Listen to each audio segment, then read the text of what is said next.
منگو Bono کے دیش میں۔ یہ کہانی ایک تاجر منگو کے بارے میں ہے۔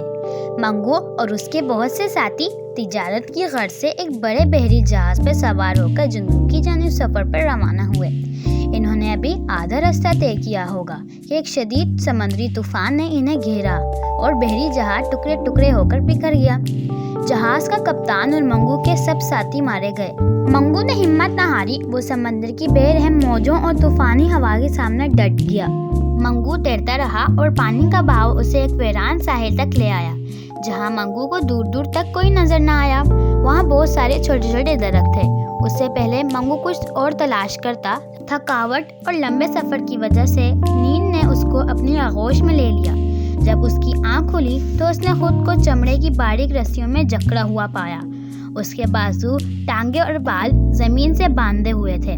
کندھے اور سینے کو بھی مضبوطی سے رسیوں سے باندھ گیا تھا۔ وہ شاید ایک سے زیادہ دن تک سوتا رہا، تبھی اسے یوں اچھی طرح باندھ دیا گیا تھا۔ منگو نے دیکھا کہ اس کے جسم پر چھوٹے چھوٹے انسان نما بونے چل رہے ہیں۔ منگو کے ہوش میں آتے ہی چھوٹے چھوٹے بونے ادھر ادھر بھاگنے شروع ہو گئے۔ بونے ساحل سے اپنے بادشاہ کے محل تک بھاگتے ہوئے آئے تاکہ اس کو بتا سکیں کہ انہوں نے منگو کو قیدی بنا لیا ہے اور اب وہ ان کی گرفت میں ہے۔ بادشاہ نے حکم دیا کہ منگو کو دارالحکومت میں لایا جائے تاکہ ریاست کا ہر بونا منگو کو دیکھ سکے۔ اب بونوں کو منگو کے بھوکے ہونے کا خیال آیا۔ انہوں نے سوچا اسے ضرور کچھ کھانے پینے کو دینا چاہیے۔ بونوں نے بہت سا کھانا اکٹھا کر لیا، مگر یہ سب منگو کو کھلانا ایک مشکل مرحلہ تھا۔ اس مسئلے کے حل کے لیے وہ چھوٹی چھوٹی رسیاں لے آئے، لیکن وہ سب منگو کو کھانا کھلانے میں ناکام ہی رہے۔ پھر بونوں نے منگو کو اپنے بادشاہ تک لے جانے کا فیصلہ کیا۔ انہوں نے لکڑی کا ایک تختہ لیا جو منگو کے قد جتنا تھا۔ اب اس کے نیچے پہیے لگائے گئے۔ رسیوں میں جکڑے ہوئے منگو کو اس پر ڈال کر بونوں نے محل کی طرف سفر شروع کیا۔ ریاست کے سارے بونے منگو کو دیکھنے کے لیے گلیوں میں نکل آئے۔ انہوں نے کبھی اتنا بڑا انسان نہیں دیکھا تھا۔ جس نے بھی سنا تو وہ بھاگتا ہوا آیا اور قافلے میں شامل ہو گیا۔ یہ قافلہ بادشاہ کے محل کے آگے جا رکا تو منگو کو تختے سے اتار کر اس کی رسیاں کھول دی گئیں۔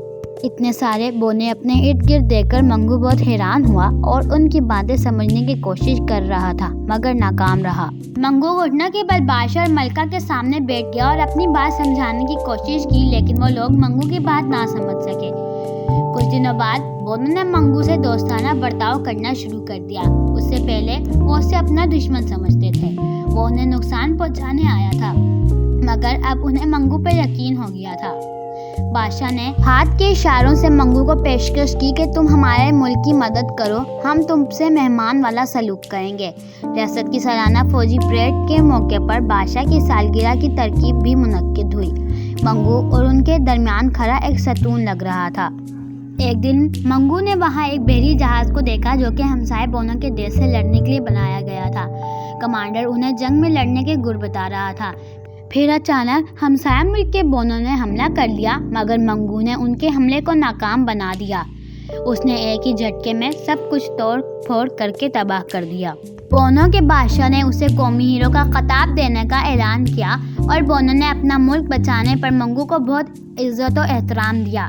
ہمسائے بونوں کے دیش سے کچھ سفیر امن کا پیغام لے کر بادشاہ کے پاس آئے، لیکن بادشاہ نے اس کو اپنا غلام بنا لیا۔ منگو نے دونوں ملکوں میں صلح کروانے کی کوشش کی تو بادشاہ منگو پر شکست کرنے لگا۔ کچھ بونوں کا خیال تھا کہ وہ ان کی ریاست کے لیے نقصان دہ ہو سکتا ہے۔ جب منگو کو اس بارے میں پتہ چلا تو اس نے وہاں سے جانے کا فیصلہ کر لیا۔ اسی دوران ہمسائے دیش کے بونوں نے منگو کو اپنے ہاں آنے کی دعوت دی۔ وہ اس پرامن مسئلے کے حل پر اس کا شکر ادا کرنا چاہتے تھے۔ اس نے بونوں کے دیش کو چھوڑنے میں ہی عافیت سمجھی اور ایک کشتی لے کر اپنے گھر کی راہ لی۔ یوں منگو کا خطرناک اور تجسس سے بھرپور سفر اختتام پذیر ہوا۔